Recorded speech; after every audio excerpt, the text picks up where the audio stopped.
don't necessarily believe in cancelling people for their speech. And there's a lot of things that Nick Fuentes says that actually resonates with especially white working class men all around the country who feel cut out of the political settlement here. I wouldn't have walked in here today thinking that I was going to defend Nick Fuentes at all, but I will say in his defense this.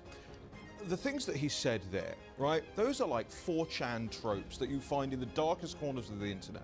When he was, in his early 20s, all the way, by the way, being cancelled already at that point. He's been cancelled multiple times. He was put on a no-fly list. There are all these things that sort of pushed him to working in this really weird part of the internet, and it is a really weird part of the internet. He did a video once where he walked around with a furry dressed as a cat around. He's done all sorts Which of is weird why stuff. Tucker Carlson was presumably at the time said, what he said. Right, and he said all sorts of weird stuff. But what's really interesting is, you and I have said the same things probably all of our lives, is that sunlight is the greatest disinfectant. And actually, the more coverage that Fuentes seems to be getting, the more platform he seems to be getting, he actually seems to be moderating. Interesting. And I think we have to show a little bit of grace and a little bit of humility to say, this guy has a huge platform. And he's got a huge platform in the America First movement.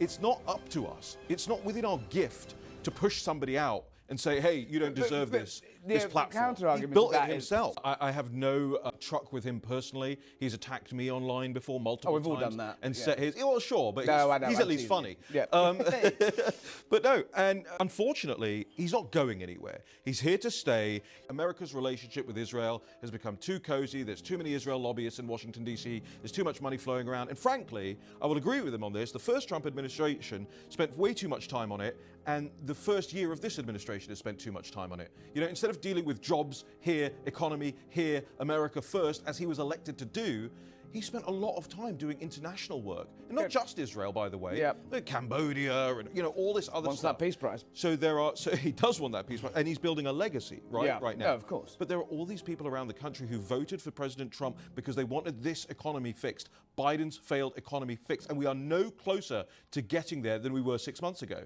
So they have a right to feel aggrieved.